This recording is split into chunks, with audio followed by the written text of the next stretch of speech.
Assalamualaikum warahmatullahi wabarakatuh. Alhamdulillah, alhamdulillah wassalatu wassalamu ala rasulillah wa ala alihi wa sahbihi wa mawalah, wa la hawla wa la quwata illa billahi wa ba'du. Qala Allahu azza wa jal, ya ayyuhalladzina amanu taqullaha haqqa tuqatih wa la tamutunna illa wa antum muslimun. Amma ba'du, ma'asyiral muslimin yang dimuliakan Allah subhanahu wa ta'ala. Alhamdulillah, segala puja dan puji hanya milik Allah subhanahu wa ta'ala yang telah mempertemukan kita walaupun lewat media Jabal Uhud. Tentu sebuah nikmat yang Allah subhanahu wa ta'ala karuniakan kepada kita. Kita masih bisa bertolabul ilmi walaupun lewat media di tengah-tengah tersebarnya pandemi COVID-19 ini. Salawat dan salam tentu kita haturkan senantiasa kepada Rasul kita, Nabi kita, qudwah kita, Rasulullah Muhammad ibn Abdillah salawatuhu wa salamuhu alaihi. Allahumma salli ala sayyidina Muhammad wa ala alihi wa sahbihi wa man sara ala nahji ila yaumiddin. Pembahasan di malam hari ini kita akan membahas tentang kisah Ashabul A'raf. Siapakah Ashabul A'raf ini? Dan apa maksud daripada kalimat Al-A'raf sehingga diabadikan nama ini dalam satu nama surat Al-Quran, Suratul A'raf. Bahkan surah Al-A'raf termasuk di antara min sab'it tiwal, artinya surat-surat terpanjang dalam Al-Quran, karena ayatnya mencapai 206, artinya cukup panjang, dengan memiliki 3.344 kalimat dan juga 14.071 huruf, dan banyak kisah-kisah yang terkandung dalam surah Al-A'raf ini. Sebelum saya mengenalkan kepada anda tentang siapakah Ashabul A'raf ini, kita akan mengenal asbab nuzul daripada surah Al-A'raf ini. Karena surah Al-A'raf ini termasuk surat-surat terpanjang dalam Al-Quran, sehingga asbab nuzulnya tidak satu, tetapi banyak sesuai dengan ayat yang tercantum dalam surah Al-A'raf itu. Pertama, di ayat ke-31, ketika Allah subhanahu wa ta'ala berfirman, ya bani Adam khudu zinatakum inda kulli masjid wa kulu washrabu wa la tusrifu innahu la yuhibbul musrifin. Wahai anak cucu Adam, pakaikanlah pakaian yang sangat bagus pada setiap memasuki masjid. Makan, minumlah, tetapi jangan berlebihan, karena Allah tidak menyukai yang berlebihan. Asbab nuzulnya disebutkan oleh Ibnu Abbas radhiyallahu anhuma. Jadi dahulu ada perempuan di zaman jahiliyah,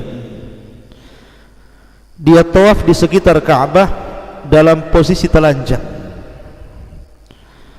dan maaf, bagian aurat besarnya tersobek kainnya,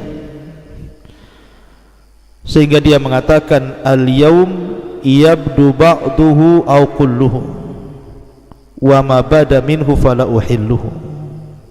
Sekarang telah nampak sebagian atau mungkin secara keseluruhan dari auratku, dan apa yang nampak darinya aku tidak halalkan. Maka turunlah surah Al-A'raf ayat 31. Kemudian di ayat 184 Allah Subhanahu wa taala berfirman, awalam yatafakkaru ma bisahibihim min jinnah in huwa illa nadhirum mubin. Dan apakah mereka tidak merenungkan bahwa temanmu atau teman mereka, maksudnya Nabi sallallahu alaihi wasallam, tidak gila?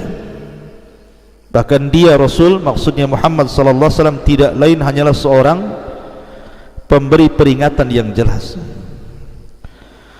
Maka pada ayat 184 berkata Qatadah rahimahullahu taala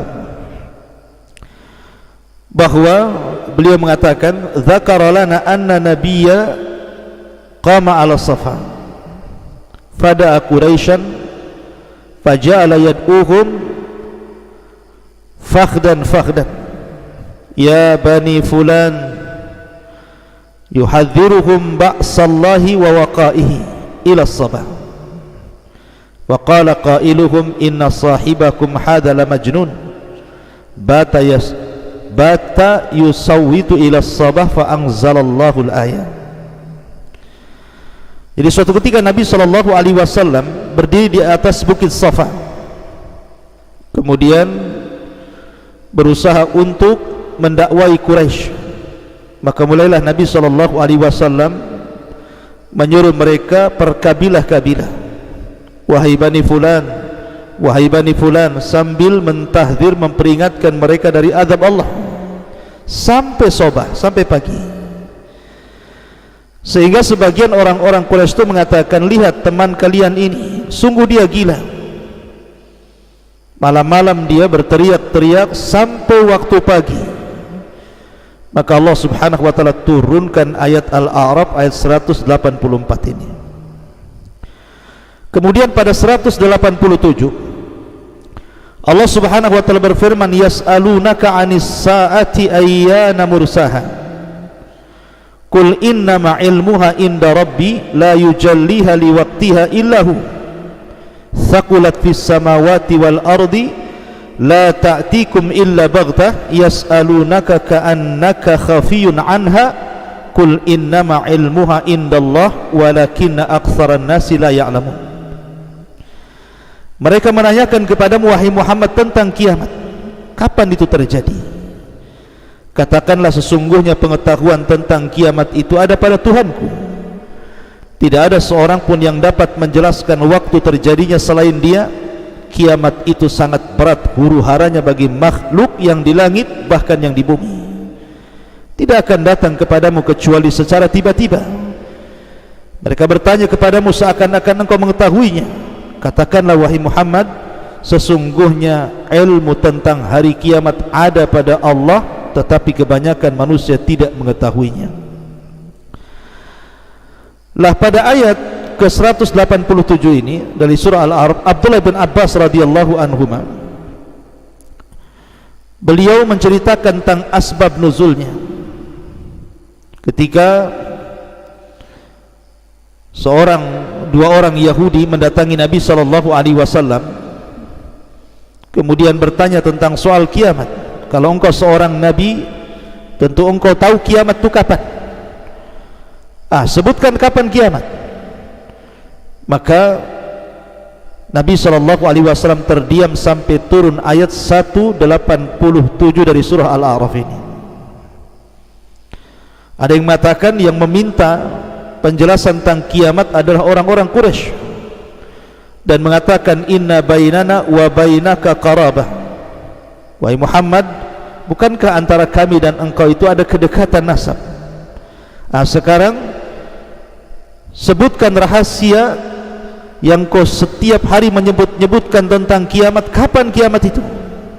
Maka turunlah surah Al-A'raf 187. Dan yang terakhir 204 dari surah Al-A'raf, di mana Allah Subhanahu wa taala berfirman, wa idza quri'al Qur'an fastami'u lahu wa ansitu la'allakum turhamun. Dan apabila dibacakan Al-Qur'an, maka dengarkanlah dan diamlah agar kamu mendapatkan rahmat. Muhammad ibn Ka'ab radhiyallahu anhu mengatakan, jadi kanu yatalaffaquna min Rasulillah sallallahu alaihi wasallam fil qiraati idza qara'a syai'an qara'u ma. Jadi apabila mereka sedang salat, Rasul sedang membaca Al-Quran, sahabat ikut baca pula di belakangnya. Maka kemudian Nabi SAW ketika mendengar bacaan sahabat makin mengeras di belakangnya, padahal mereka makmum, sehingga bacaan sahabat dengan Rasul itu tercampur baur, mana satu suara Nabi, mana satu suara sahabat. Maka turunlah Al-Quran, wa idza quri'al Qur'anu fastami'u lahu wa ansitu la'allakum turhamun. Dan apabila dibacakan Al-Quran maka dengarkanlah dan diamlah agar kamu mendapatkan rahmat. Itu sekelumit daripada beberapa asbab nuzul dalam surah Al-A'raf. Tapi yang ingin saya jelaskan di malam hari ini, kita akan menjelaskan satu kisah yang menarik tentang kisah Ashabul A'raf. Siapa Ashabul A'raf ini? Dan apa A'raf itu? Ma'asyiral muslimin yang dimuliakan Allah Subhanahu wa ta'ala, apabila manusia berada di padang mahsyar, kemudian Allah Subhanahu wa ta'ala mulai memutuskan perkaranya, maka manusia akan terbagi menjadi 3 kelompok. Dan itu disebutkan di dalam Al-Quranul Karim surah Al-A'raf mulai dari 36 sampai 51. Pertama, Ashabul Jannah. Mereka orang-orang yang diponis masuk ke dalam surga. Allah katakan, wa naza'na ma fi sudurihim min ghillin tajri min tahtihimul anhar wa qalu alhamdulillahi alladhi hadana li hadha wa ma kunna linahtadiya laula an hadanallah. Dan kami cabut rasa dendam dari dada-dada mereka penduduk surga itu, dan di bawahnya mengalir sungai-sungai. Mereka berkata, segala puji bagi Allah yang telah menunjukkan kami ke surga ini. Kami tidak akan mendapatkan petunjuk sekiranya Allah tidak menunjuki kami. Laqad ja'at rusul rabbina bil haqq wa nudu an tilkumul jannah uristumuha bima kuntum ta'malun. Sesungguhnya Rasul-Rasul Tuhan kami telah datang membawa kebenaran, maka diserukan kepada mereka, itulah surga yang telah diwariskan kepadamu karena apa yang telah kamu kerjakan. Jadi ada kelompok yang sudah ditetapkan menjadi Ashabul Jannah, dan mereka dimasukkan surga karena rahmat Allah Subhanahu wa ta'ala. Tetapi ada juga yang sudah diponis mereka pasti masuk neraka, dan mereka orang yang paling celaka. Bahkan mereka mampu melihat penduduk surga dengan segala kenikmatannya, sampai-sampai mereka mengatakan, wa nada ashabun nar ashabal jannah an afidu alaina minal ma aw mimma razaqakumullah qalu innallaha harramahuma 'alal kafirin.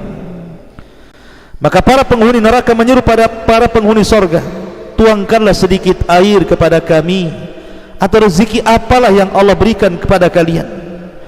Tetapi penduduk surga mengatakan, sungguh Allah telah mengharamkan keduanya bagi orang-orang kafir. Jadi 2 kelompok ini jelas kemana kembalinya, ke neraka ataukah ke surga. Tetapi di sana ada orang-orang yang was-was, ada orang yang khawatir, apakah mereka akan diponis dimasukkan ke neraka ataukah mereka diponis masuk ke dalam surga. Inilah yang kita akan bahas di malam hari ini, dan merekalah Ashabul A'raf yang Allah Subhanahu wa ta'ala katakan, wa bainahuma hijabun wa 'alal a'rafi rijalun ya'rifuna kullan bisimahum wa nadaw ashabal jannati an salamun alaikum lam yadkhuluha wa hum yatma'un wa idza surifat absaruhum tilqa'a ashabin nar qalu rabbana la taj'al ma'al qaumi zalimin. Dan di antara mereka berdua, maksudnya penduduk surga dan neraka, Di tengah-tengah ada Ashabul A'raf, maksudnya ada tabir, dan di atas A'raf, tempat yang tinggi, ada orang-orang yang saling mengenal masing-masing dengan tanda-tandanya. Mereka menyeru penghuni surga, dan mereka pun mengatakan, salamun alaikum, salam kesejahteraan bagi kalian wahai penduduk surga. Dan mereka belum dapat masuk surga, tetapi mereka ingin segera masuk surga. Dan apabila pandangan mereka diarahkan dan dialihkan ke arah penduduk neraka, kemudian mereka melihat Abu Jahal, melihat Fir'aun, melihat Namrud, melihat Abu Lahab, melihat orang-orang yang dilaknat dan dimasukkan ke neraka, maka mereka pun mengatakan, Rabbana la taj'al ma'al qaumi zalimin, ya Rabb, janganlah engkau jadikan tempat kami bersama mereka orang-orang zalim itu. Mereka lah Ashabul A'raf. Siapakah Ashabul A'raf dan apa itu A'raf? A'raf atau Al-A'raf jama daripada Arfun, dan dia Al-Makanul Murtafi, tempat yang sangat tinggi, di mana tempat ini berada bainal jannati wan nar, di antara surga dan neraka, tengah-tengahnya itu disebut A'raf. Dan Hudzaifah serta Abdullah bin Abbas radhiyallahu anhuma ketika ditanya tentang Ashabul A'raf, maka mereka menjawab, hum qaumun istawat hasanatuhum wa sayyi'atuhum. Mereka adalah sebuah kaum yang antara kebaikan dan keburukannya itu sama, 50-50, 50% kebaikan, 50% keburukan. Faqusurat bihim sayyi'atuhum anil jannah wa tajawazat bihim al hasanatuhum anin nar, di mana keburukannya bisa menjauhkan dia dari surga, tapi kebaikannya bisa mendekatkan dia, di mana keburukannya menjauhkan mereka dari surga dan kebaikannya mendekatkan mereka ke neraka, ke surga. Artinya mereka ini orang-orang yang di tengah-tengah, tidak masuk surga dan tidak juga masuk neraka, karena tadi keseimbangan amalan buruk dan baiknya tadi. Tetapi para ulama tafsir ketika mereka menjelaskan siapa sebenarnya orang-orang yang seimbang kebaikan dan keburukannya itu, saya akan sebutkan ada sekitar 14 tafsiran para ulama yang menjelaskan siapa Ashabul A'raf ini, yang berada di tempat yang tinggi kelak di akhirat.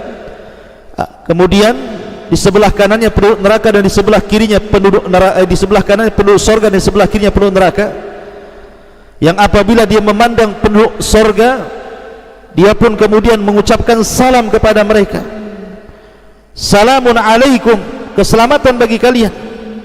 Tapi apabila dipalingkan pandangan mereka kepada penduduk neraka, mereka pun mengatakan, janganlah engkau ya Rabb jadikan kami termasuk orang-orang yang zalim. Siapakah Ashabul A'raf ini? Yang pertama, annahum masakinu ahlil jannah, mereka adalah orang-orang miskin dari penduduk surga.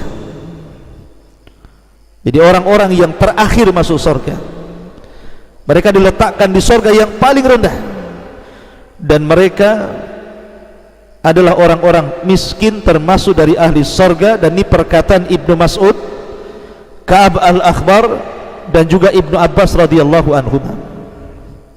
Dan itu berdasarkan riwayat At-Tabari dari Abdullah bin Abbas radhiyallahu anhuma, dia mengatakan bahwa Ashabul A'raf adalah masakinu ahlil jannah, orang-orang miskin yang ada di surga. Kemudian yang kedua, annahum qaumun salihun, fuqaha, ulama. Mereka adalah orang-orang saleh, bahkan di antara mereka para fuqaha dan juga para ulama. Ada juga yang mengatakan annahum syuhada, mereka adalah orang-orang yang mati syahid. Ada juga yang mengatakan mereka adalah fudala al-mu'minin wasyuhada. Mereka adalah orang-orang yang istimewa di tengah-tengah kaum mukminin, dan mereka pun para syuhada. Ada juga yang mengatakan hum al-mustashhiduna fi sabilillah alladzina kharaju usatan li abaihim. Mereka orang-orang yang mati syahid di jalan Allah, tapi mereka bermaksiat kepada orang tua mereka. Dan ini adalah perkataan Imam Syarahbil Ibn Sa'ad radhiyallahu anhu. Kemudian juga ada yang mengatakan bahwa mereka adalah ashabul a'raf yang disebutkan di dalam Al-Quranul Karim. Mereka adalah ashabul dzunubul idham min ahlil qiblah, orang-orang yang melakukan dosa besar tetapi tidak keluar dari Islam. Ada juga yang mengatakan mereka adalah auladuz zina, mereka adalah anak-anaknya para pezina, naudzubillah. Kemudian ada juga yang mengatakan mereka adalah kaumun istawat hasanatuhum wasayyi'atuhum, yang sama kebaikan dan keburukannya, sebagaimana perkataan Abdullah bin Abbas radhiyallahu anhu. Dan juga ada yang mengatakan bahwa mereka adalah mu'minul jin, orang-orang yang beriman dari kalangan jin. Ada juga yang mengatakan mereka adalah kaumun kanat alaihim duyun, kaum yang meninggal dan punya hutang, dan mereka disebut ashabul a'raf. Ada juga yang mengatakan mereka adalah auladul musyrikin alladzina matu qabla sinni taklif, mereka adalah anak orang-orang musyrik yang meninggal sebelum balik. Ada juga yang mengatakan hum ashabul ajab bi anfusihim, mereka orang-orang yang takabur terhadap diri mereka. Dan ada juga yang mengatakan mereka adalah akhir man yufassilullahu bainahum wa hum utaqa'uhu minan nar, dan mereka orang yang terakhir diadili Allah, dan mereka orang-orang yang dibebaskan dari api neraka. Itu di antara penafsiran para ulama. Akan tapi yang masyhur dari penafsiran para ulama, siapa ashabul a'raf ini? Ashabul a'raf sebagaimana dikatakan Abdullah bin Abbas radhiyallahu anhu tadi di awal, bahwa mereka adalah kaumun istawat hasanatuhum wasayyi'atuhum, kaum yang seimbang antara keburukan dan kebaikannya. Dan ada juga yang mengatakan mereka adalah para mujahidin, orang-orang yang berjihad di jalan Allah subhanahu wa ta'ala, tetapi mereka tidak mendapatkan izin dari orang tuanya. Makanya kenapa Nabi SAW ketika ada seorang laki-laki datang dari Yaman, kemudian minta untuk ikut terlibat dalam jihad, maka Nabi SAW mengatakan, ahayyun walidak, apakah masih hidup kedua orang tuamu? Maka orang ini mengatakan, ya wahai Rasul. Maka Rasul mengatakan, irji fafihi mafajahid, pulang berjihadlah untuk kedua orang tuamu, buat dia tertawa sebagaimana kau telah membuat dia menangis. Kenapa kemudian orang-orang yang mereka jihad mati syahid dan tidak mendapatkan redha izin dari orang tuanya, syahidnya memasukkan dia ke sorga tetapi tidak mendapatkan izinnya dari orang tua karena durhaka, maka ini yang menyebabkan dia masuk neraka. Makanya seimbang kebaikan dan keburukannya, dan mereka akan tinggal di a'raf. Ma'asyiral muslimin yang dimuliakan Allah subhanahu wa ta'ala, lalu kemana akhir daripada perjalanan ashabul a'raf ini? Karena ashabul a'raf ini adalah orang yang terakhir yang Allah subhanahu wa ta'ala putuskan putusannya. Ketika penduduk sorga sudah dimasukkan ke dalam sorga dan sudah mendapatkan keputusannya, dan ketika penduduk neraka sudah diputuskan juga masuk neraka, lah ashabul a'raf ini yang terakhir. Yang terakhir diputuskan putusannya oleh Allah subhanahu wa ta'ala, kemana dia pergi. Karena satu sisi dia berhak masuk surga karena kebaikannya, tapi sisi lain dia juga berhak masuk neraka karena keburukannya, karena seimbang antara baik dan buruknya. Dan mereka adalah orang yang terakhir yang Allah subhanahu wa ta'ala masukkan ke dalam surga. Dan akhir perjalanan ashabul a'raf, kata para ulama, mereka mendapatkan syafaat. Mereka mendapatkan syafaat karena kasih sayang Allah kepada mereka, dan mereka pun layak untuk masuk ke dalam surga. Ma'asyiral muslimin yang dimuliakan Allah Azza wa Jalla, ketika Allah Subhanahu wa taala menyebutkan dalam ayat wa bainahuma hijabun wa 'alal a'raf rijalun ya'rifuna kullan bisimahum, dan di antara keduanya surga dan neraka itu ada penghalang, dan di atas a'raf, tempat yang tinggi, rijalun, ada laki-laki yang mereka mengenal setiap tanda-tanda mereka. Artinya ketika mereka melihat ahli surga, mereka melihat orang-orang baik di surga, dan mereka kenal. Mereka melihat para nabi, mereka melihat para syuhada, orang-orang saleh yang sudah masuk surga. Makanya mereka mengatakan salamun alaikum, tetapi lam yadkhuluha wa hum yatma'un, keselamatan bagi kalian. Mereka ingin masuk surga tapi tidak bisa. Ketika ashabul a'raf melihat ke neraka, dia kenal di neraka itu, dia tampak ada Abu Jahal di situ, dia tampak ada Namrud, ada Fir'aun, ada Qarun, ada Haman. Dia melihat orang-orang itu, sehingga dia mengatakan Rabbana la taj'al ma'al qaumil zalimin, ya Rabb, jangan kau jadikan aku seperti mereka, orang-orang zalim. Makanya kemudian mereka mengatakan ma agna ankum jam'ukum wa ma kuntum tastakbirun. Ketika orang-orang Arab itu melihat orang-orang zalim ini dari kalangan orang-orang kafir nih, Fir'aun, Namrud, Haman dan yang lainnya, apa kata ashabul Arab? Ma agna ankum jam'ukum, enggak ada lagi gunanya kekuatan kalian itu. Kalian di dunia dulu sombong, kalian di dunia dulu mungkin memiliki kekuatan untuk kufur kepada Allah, tapi apa sekarang gunanya? Enggak ada lagi. Wa ma kuntum tastakbirun, enggak ada lagi yang disombongkan oleh kalian. Haula alladzina aqsamtum la yanaluhumullahu birahmatin udkhulul jannah la khaufun alaihim wala antum tahzanun. Dan mereka orang-orang yang telah bersumpah yang Allah tidak akan memberikan kepada mereka rahmat, tapi Allah Subhanahu wa taala kemudian memberikan rahmat kepada ashabul a'raf dan mengatakan udkhulul jannah, masuklah kau ke dalam surga, la khaufun alaihim wala antum tahzanun, jangan ada kekhawatiran, jangan ada ketakutan, dan juga jangan ada kekhawatiran, masuklah ke dalam surga. Di sini ada kalimat wa 'alal a'raf rijalun, dan di atas a'raf itu ada rijal. Rijal itu jama daripada rajul, artinya laki-laki. Apakah memang ashabul a'raf itu semua laki-laki yang ada di situ? Kenapa Allah khususkan laki-laki dan tidak menyebut perempuan di sini? Lalu kemana perempuan itu? Apa perempuan tidak ada di a'raf? Apa perempuan juga amalannya tidak ada yang seimbang antara kebaikan dan keburukannya? Kenapa Allah Subhanahu wa taala menyebut kalimat rijal? Tidak ada kalimat nisa di sini. Maka tidak disebutkan kalimat nisa, wanita, dan hanya disebutkan kalimat rijal ini sebenarnya alal ghalabah, dimana kalau disebutkan laki-laki masuk padanya perempuan. Makanya ketika Allah Subhanahu wa taala menyebutkan dosa Adam, kita tahu bahwa yang berdosa bukan Adam saja kan?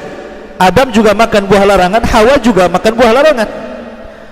Tapi lihat Allah Subhanahu wa taala ketika menyebutkan fa'akala minha fabadat lahuma sawatuhuma wa tafiqa yahsimani alaihima min warakil jannah wa asa Adam rabbahu fagawa.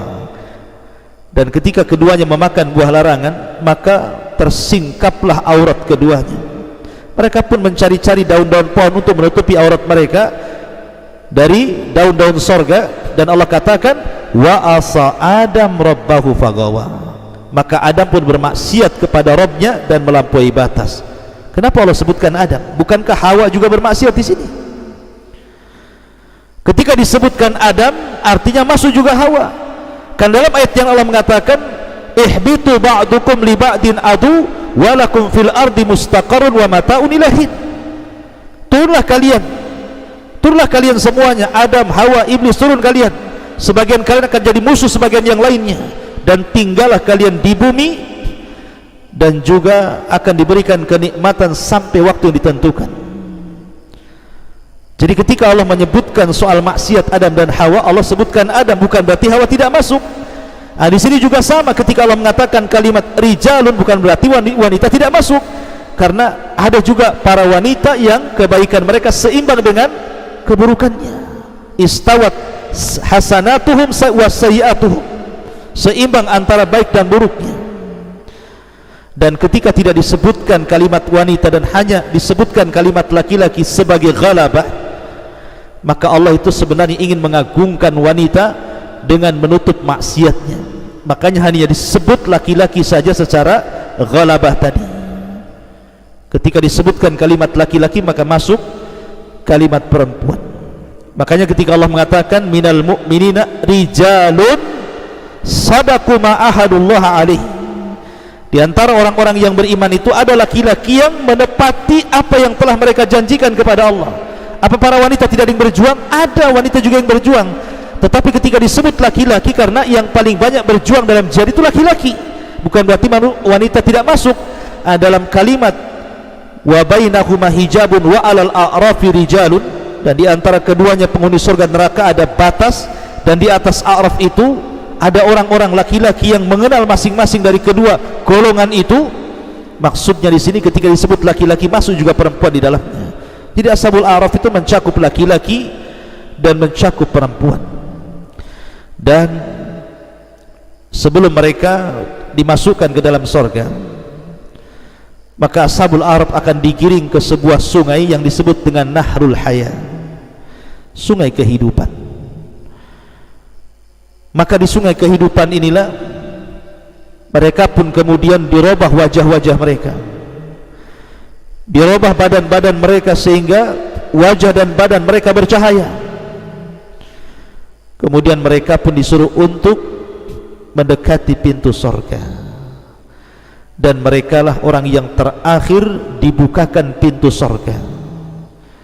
Makanya ada yang mentafsirkan bahwa mereka masakinu ahlil jannah, orang-orang miskin dari penduduk surga, karena terakhir dia masuk surga, dan setelah mereka masuk sudah tidak ada lagi yang masuk surga setelahnya. Itulah yang disebutkan oleh para ulama tentang kisah ashabul a'raf. Wallahu a'lam bishawab. Mudah-mudahan ada manfaatnya. Subhanahu bihamdika asyhadu an la ilaha illa anta astaghfiruka wa atubu ilaik. Allah ta'ala alam. Assalamualaikum warahmatullahi wabarakatuh.